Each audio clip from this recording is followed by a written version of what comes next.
Ok, alors aujourd'hui je reviens pour une vidéo sur le féminisme. Je suis super motivée parce que je me suis enfin posée pour faire une liste des thèmes que j'avais envie d'aborder. J'ai essayé de les organiser et là je me suis dit oh mais en fait j'ai une pléthore de thèmes à aborder, c'est génial. Aujourd'hui je vais parler de la, comme le titre l'indique, de la disponibilité féminine. Je pense que c'est une vidéo qui va faire quelques émules et qui va sans doute laisser quelques personnes perplexes. Surtout les personnes qui qui vont y voir une exagération ou une surintellectualisation, j'ai envie de dire presque, de faits, de phénomènes isolés. Je pense que c'est également une vidéo en fait qui, sous un aspect peut-être un peu trivial pour certaines personnes qui sont pas super branchées égalité, ils pourraient peut-être se dire bon oui c'est pas la mort.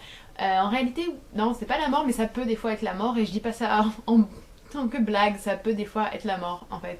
Donc ouais, c'est super entré en matière. Et par disponibilité féminine, ce que j'entends, c'est le devoir d'être disponible pour les hommes. Donc c'est quelque chose qui s'inscrit beaucoup plus dans des relations hétérosexuelles. Petit disclaimer, je parle de femmes et d'hommes.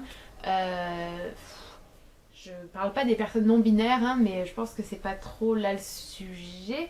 Et ce que j'entends par femme là, c'est les personnes se reconnaissant comme femmes ou même les personnes ayant un corps féminin et étant donc perçue comme femme et donc étant exposée aux mêmes problèmes. À première vue, ça peut sembler totalement fou, abstrait, cette idée de disponibilité féminine, et peut-être que certains d'entre vous ne voient absolument pas où je veux en venir. Je pense que c'est parce que c'est une idée totalement latente et qui n'est que très rarement formulée, mais qui en fait est extrêmement, pour pas dire omniprésente dans nos sociétés. La première composante de cette idée de disponibilité, je pense, c'est le désir scopique. Donc pour ceux qui ne savent pas, le désir scopique, ça a été plus ou moins théorisé par Freud, mais c'est le désir et le plaisir visuel, le plaisir de regarder, quelque chose sur quoi on a beaucoup réfléchi dans les arts également, vis-à-vis du féminisme, par exemple le cinéma ou la littérature ou la peinture. Le désir scopique est extrêmement présent dans nos sociétés pour tout le monde et dans vraiment beaucoup de cas. C'est un peu le vice de notre société ultra connectée et ultra exhibitionniste dans un sens. Et ce sur quoi j'ai envie de m'intéresser maintenant, c'est le désir scopique masculin dont l'objet de plaisir est la personne féminine.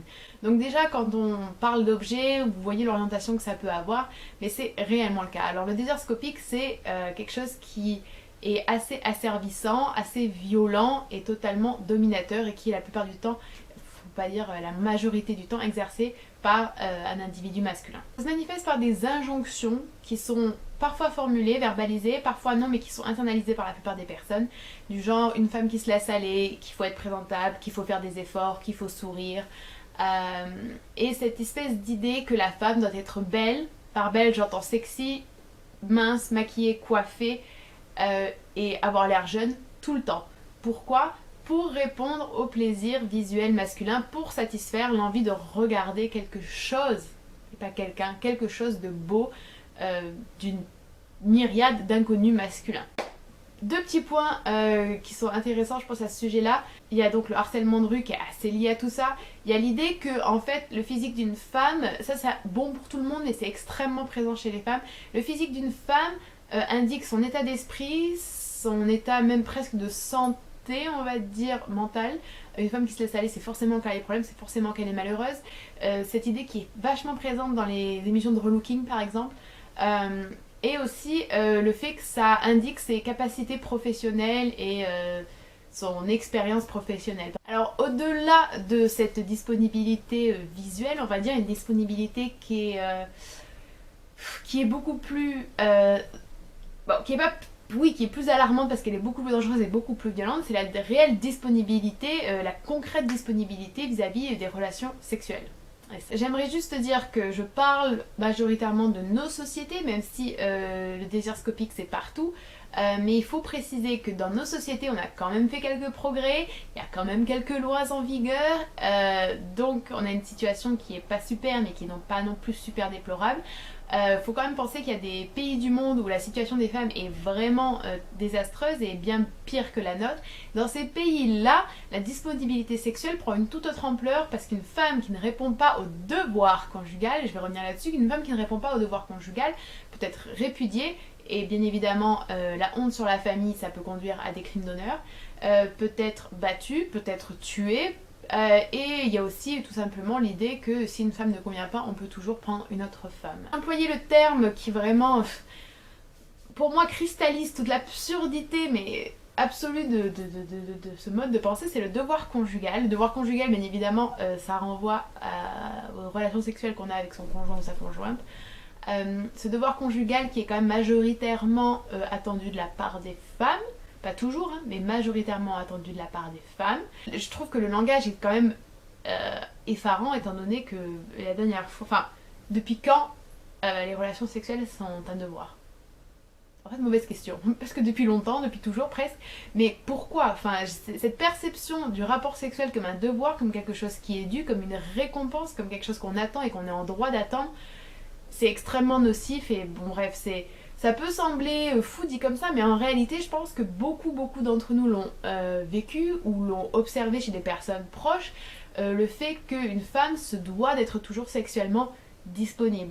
Une femme doit répondre à son conjoint ou à son copain et doit se forcer, même quand elle n'en a pas envie.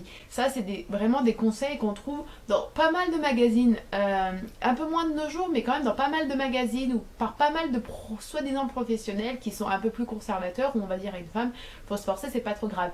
Et quand bien même on ne le dirait pas, les femmes se sentent souvent coupables, ont peur de perdre leur compagnon, si elles ne satisfont pas leurs désirs, et c'est pour ça que beaucoup d'entre elles se forcent. Et pour finir, le phénomène qu'il faut à tout prix que je mentionne pour montrer l'évidence de cette disponibilité sexuelle, c'est le fait qu'une femme qui répond aux critères de beauté ou de sexitude, peu importe, que véhicule la société, si elle est accostée ou si elle est courtisée par un homme, se doit de dire oui. C'est un peu de là en fait que découle, en tout cas c'est partiellement de là que découle l'idée ou vous savez cette espèce de mentalité du elle l'a bien cherché après tout, ou qu'est-ce qu'elle attendait, ou elle a demandé ça. She asked for it, you know. C'est parce qu'en fait une femme forcément qui est belle ou sexy selon les normes de la société, qui est perçue, ce qui est renvoyé et ce qui est accepté par la majeure partie des gens malheureusement, c'est que c'est un objet sexuel et qu'elle en gros communique sa disponibilité sexuelle. Et forcément un homme qui va venir et qui va être qui va être ce qu'il sera en droit, si on lui dit non c'est pas possible, t'es bien gentil mais dégage, sera en droit de la réprimander parce que c'est elle qui a fauté en premier lieu, elle a fauté à la règle de la disponibilité. Et à l'inverse, une femme qui va pas répondre à ces critères de beauté ou de peu importe comment vous voulez caractériser ça, parce que c'est voilà, si un homme s'approche d'elle, la courtise ou lui montre de l'intérêt, elle devrait à tout prix répondre toujours de manière positive parce qu'elle devrait s'estimer heureuse et reconnaissante qu'un homme s'intéresse à elle, bien qu'elle ne réponde pas à ces critères-là. Donc voilà, il y aura encore beaucoup à dire sur cette idée de disponibilité féminine, mais je pense que j'ai présenté quelques points qui peuvent déjà vous éclairer, qui pourront peut-être vous donner envie de réfléchir un peu plus à ça par vous-même. J'espère que vous allez bien et je vous dis à la semaine prochaine. Bye! Ah! Et j'ai oublié en fait deux choses très importantes. J'ai oublié le fait qu'il faut remarquer quand même l'usage intéressant du mot indisposé pour désigner une personne qui a ses règles. Disposé à quoi ou indisposé à quoi? Voilà. Et également, viol sur les personnes inconscientes. Parce qu'ils sont souvent des femmes. Lorsqu'une femme est inconsciente, les viols sont très fréquents. En fait, ça peut s'expliquer par beaucoup de choses, il y a de multiples raisons là pour ça, hein, mais je pense que l'une des raisons, c'est tout simplement le fait que la femme, à ce moment-là, ne peut pas dire non, ne peut pas dire un non clair, net, assez clair et assez net en tout cas, voilà, pour ces personnes-là. Et le standard, en fait, le truc par défaut, si vous voulez, la valeur par défaut, c'est que la femme est disponible. Donc en fait, il n'y a pas forcément de problème dans l'esprit de ces personnes-là à avoir des rapports sexuels avec une personne non consentante, parce qu'à partir du moment où elle ne peut pas verbaliser de manière vraiment forte et assertive son non consentement, elle est consentante par défaut. Voilà, maintenant je vous laisse pour de bon et je vous dis à bientôt.